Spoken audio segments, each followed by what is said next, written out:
आरक्षणासाठी उपोषण करणारे मनोज जरांगे पाटील आणि उपमुख्यमंत्री देवेंद्र फडणवीस यांच्यामधल्या इशाऱ्यांचा वाद अजूनही सुरूच आहे। बदनाम करण्याचा प्रयत्न केला तर 48 पैकी एकही उमेदवार निवडून येऊ देणार नाही असा इशारा आता जरांगे पाटील यांनी देवेंद्र फडणवीस यांना दिलाय। इतकंच नव्हे तर आयुष्यभर फडणवीसांच्या कपाळाला गुलाल लागू देणार नाही असाही इशारा जरांगेंनी दिलाय। तर याच प्रकरणावरून वंचितचे प्रकाश आंबेडकर यांनी नाव न घेता फडणवीसांना टोला लगावला। मनोज जरांगे यांच्या बदनामीसाठी व्हिडिओंचं घाणेरडं राजकारण केलं जातंय आणि मॉर्फ व्हिडिओच्या माध्यमातून जरांगेंवरती दबाव टाकण्याचा प्रयत्न केला जातोय असं आंबेडकरांनी म्हटलंय।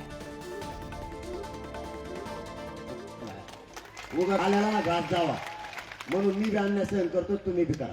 आणि किती सोपं आहे, तुम्हाला काय करते PSI साहेब बोली दे, अरे बाबा हो जसा गोदापट्टा आहे ना, गोदापट्टा इतक्यात टाकते तुम्ही एकत्र आला धिका साधी ताकद नाही तुमचे नजर पुरत नाही।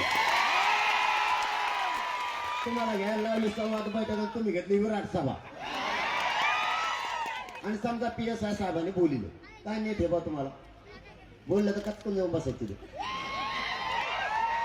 आणि बाकीच्यांनी तुम्हालाही सांगतो तुम्ही सुद्धा शाने व्हा आणि सावध। जर बोलिलं आपल्या जर जरांगे पाटील यांची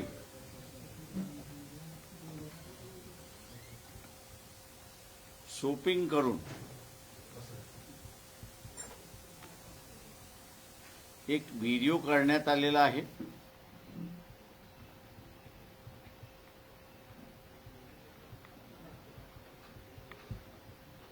आणि त्या निमित्ताने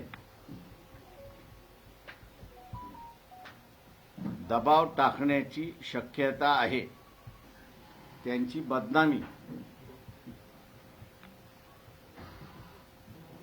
करण्याचा प्रयत्न होईल।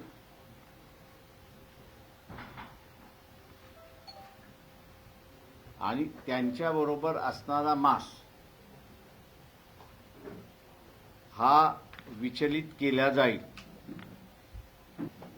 हे घाणेरडं राजकारण